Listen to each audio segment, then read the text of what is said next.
Allez, on va tourner une vidéo.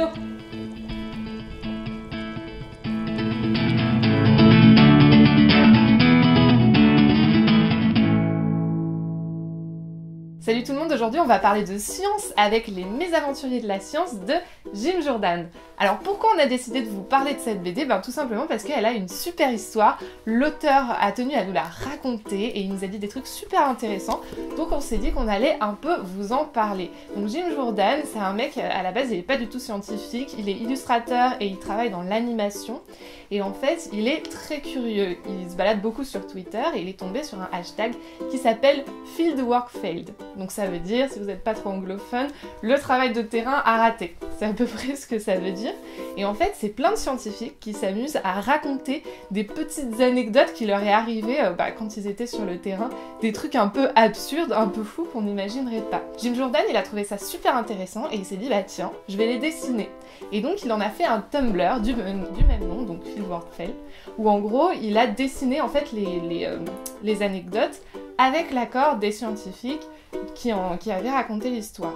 Suite à ça, il a engrangé moult lecteurs, en fait, ça a très bien marché, surtout que le Tumblr est en anglais, donc évidemment ça ramène toujours plus de personnes parce que c'est une langue qui est comprise par plus de monde, et il s'est dit tiens, allez, je vais en faire un bouquin.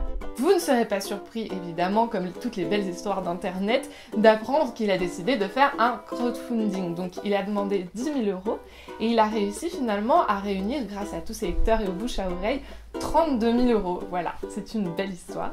Et donc en gros, il s'est dit, ce que je vais faire, c'est que je vais porter en fait mes dessins sur papier et je vais demander évidemment aux scientifiques leur accord. Les scientifiques, ils avaient plein d'anecdotes à raconter, en plus de l'anecdote de base, plein de détails à apporter. Et du coup, ce qu'il a décidé de faire, tout simplement, c'est de mettre d'un côté les illustrations et de l'autre côté les explications. Donc je vous montre rapidement.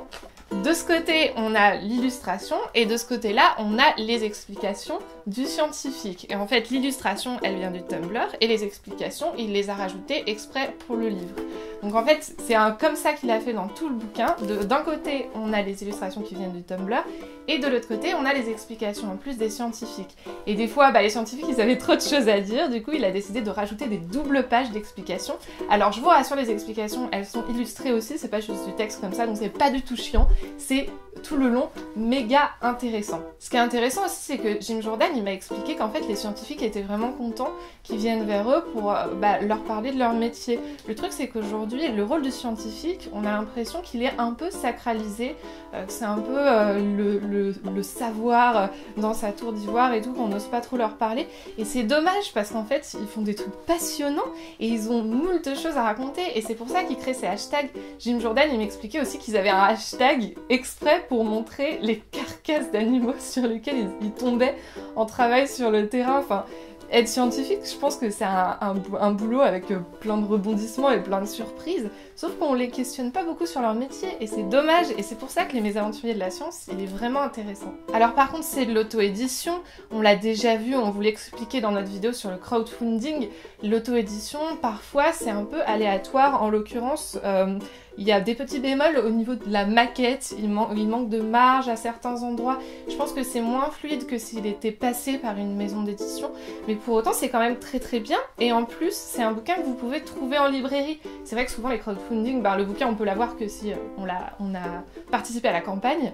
Là, en l'occurrence, non, son bouquin il part en librairie, en plus il vient d'être réimprimé, donc vous avez toutes les chances de le trouver. Puis si vous le trouvez pas, vous pouvez tout simplement le commander à votre libraire et vous le recevrez de cette façon. Les mésaventuriers de la science, moi c'est une BD que j'ai adorée, déjà parce que le dessin il est vraiment nickel, il est mignon et rigolo, et en plus il est très simple à comprendre. Jim Jordan, il faut savoir qu'il fait dans sa vie de tous les jours, il fait des storyboards en fait pour l'animation, et du coup on ressent en fait cette capacité à faire comprendre des choses avec des images dans la BD. Du coup c'est accessible vraiment à tous les publics. En plus de ça, c'est drôle, mais genre c'est vraiment trop drôle. Les anecdotes, elles sont en or massif. Il a vraiment, je crois, choisi les meilleures qu'il a trouvées et on se régale. Et puis c'est super intéressant, on apprend plein de trucs.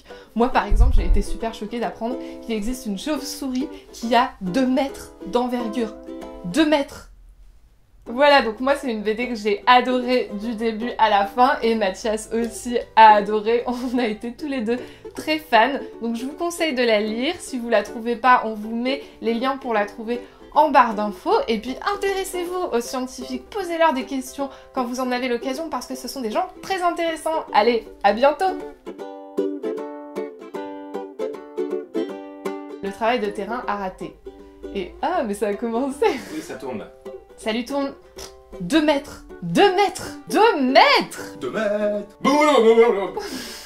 Très intéressant. Allez, à bientôt! Pourquoi? Bon, oh putain, j'ai chaud, je peux enlever cette blouse là.